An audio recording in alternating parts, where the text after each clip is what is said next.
You tired? Sakto lang. Okay. Malapit na ako sa ABS. I'll call you in a bit and miss you. Mas lalong umiinit ang excitement ng madlang people matapos kumpirmahin sa latest Instagram update na muling babalik si Vice Ganda sa It's Showtime.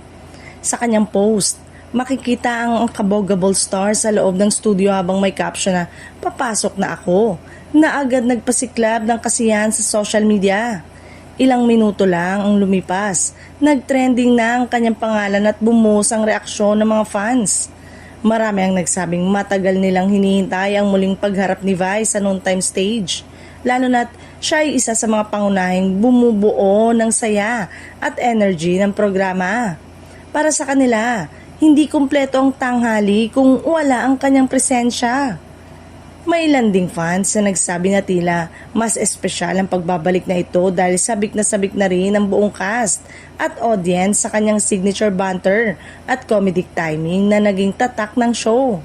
Habang wala pang ibinibigay na detalye kung ano ang magiging opening segment niya, inaasahan ng marami na muling magiging makulay at puno ng tawanan ang kanyang pagbabalik sa muling pagsabak sa It's Showtime.